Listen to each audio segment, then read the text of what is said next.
Você sabia que as tensões residuais têm uma relação direta com as imperfeições iniciais de materiais ou a nossa não linearidade física?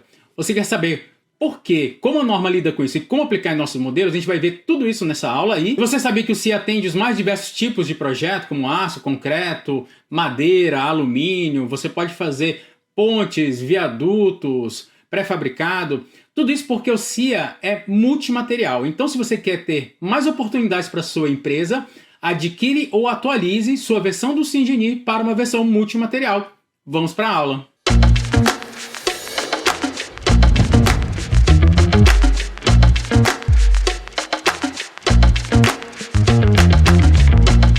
Antes da gente ir para os resultados, deixa eu mostrar para vocês as condições aplicadas nesse modelo.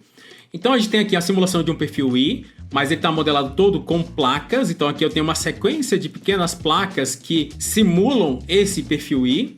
Então se a gente renderizar, a gente tem essa situação aqui. E aí, nesse modelo foi aplicado uma não linearidade que você pode fazer dentro do SimGenie. Então vindo aqui em configurações de projeto, funcionalidades, não linear, plasticidade geral. Quando eu configuro plasticidade geral e venho no material aplicado nessas placas, que eu venho aqui na biblioteca de materiais, e é um material 572 grau 50, eu marco que ele vai ter um comportamento elastoplástico e qual é o nível de escoamento que está aqui em 345 MPa. Aqui você pode escolher também entre você aplicar elastoplástico onde vai escoar diretamente no 345 ou então você aplicar também o encruamento do material. Bom, aqui eu estou dizendo, chegar ao 345 você plastifica nessa tensão.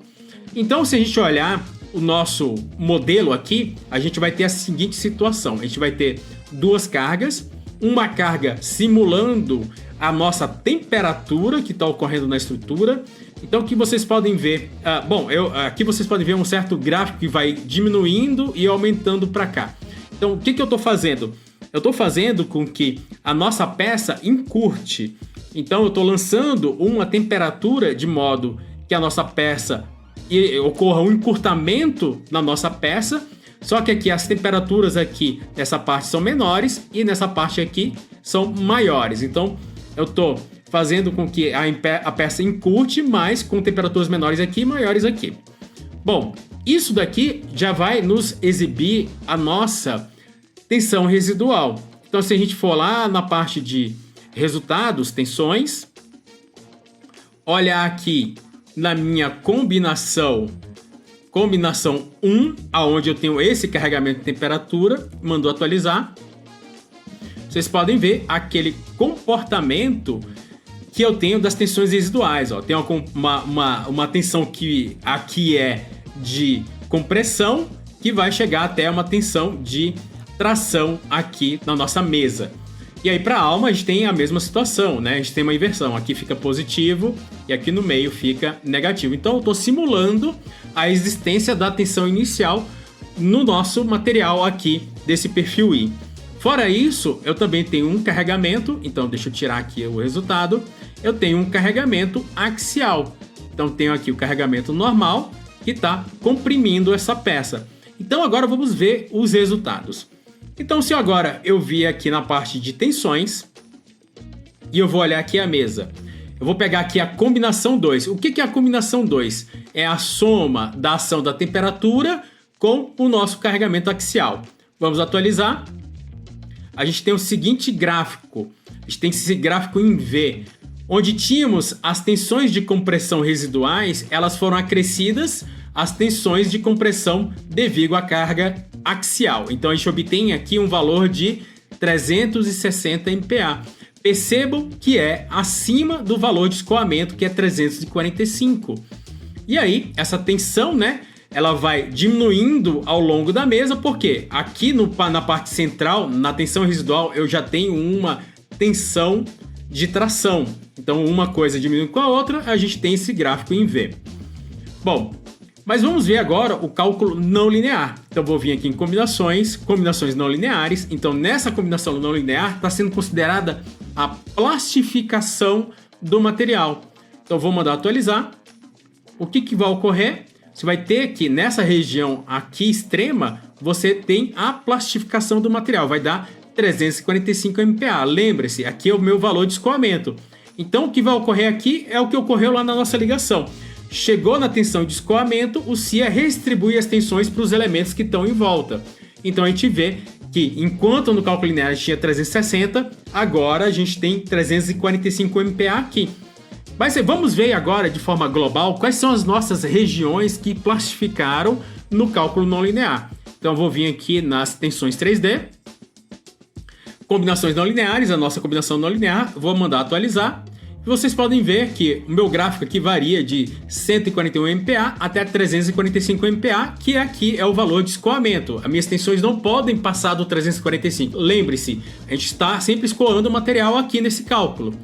Então, toda essa parte em vermelho é a parte que está em escoamento da minha seção I. Então percebam que nas abas aqui eu tenho escoamento, na região central do meu perfil eu também tenho escoamento, e aqui é no caso de compressão. Se eu fizer tração, aí eu vou ter uma inversão das regiões aonde eu tenho o meu escoamento.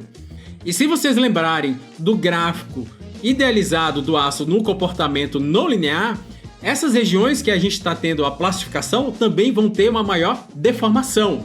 Então, com pouca tensão, eu tenho uma deformação muito maior nessas regiões plastificadas. Então, agora que vocês entenderam melhor o que são as tensões residuais, da onde elas vêm e quais os efeitos que ocorrem na nossa estrutura, vamos ver como que a norma trata isso. Então, vamos voltar lá para o PowerPoint. Então, como a gente viu, o que ocorre? Quando eu tenho uma tensão adicional de compressão ou de tração, eu posso nessas regiões chegar na tensão de escoamento do material. E aqui a gente vê o exemplo que a gente acabou de ver no SimGeni, que a gente vai ter certas regiões do nosso perfil I plastificadas, o que significa que terão maiores deformações. Então vamos ver como que a NBR 8800 trata isso. Então, como que a norma faz essa consideração? Para facilitar a aplicação dessa consideração, a norma 8800 permite que a gente faça uma simplificação.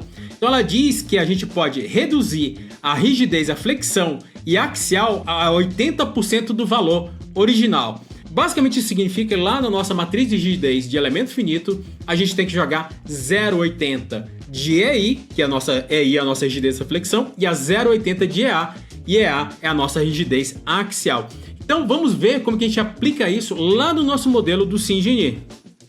Estamos aqui com o nosso modelo e como que eu vou aplicar essa simplificação da norma que permite eu considerar as imperfeições iniciais do material ou então a não linearidade física através da redução da rigidez, a flexão e a axial dos elementos.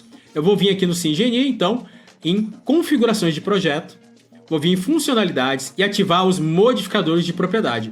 Perceba que os modificadores de propriedades não ficam dentro dos cálculos não lineares.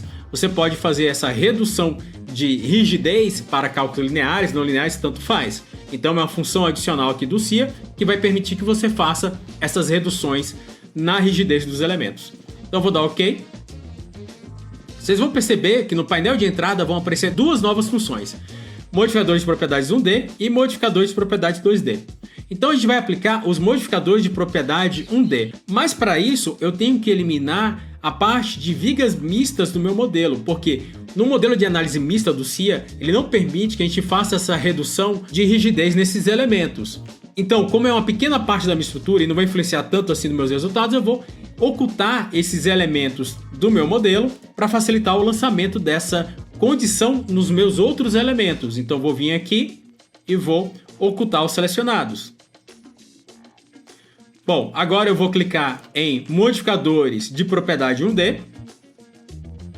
Ele vai perguntar qual o grupo de modificação, só mandar fechar.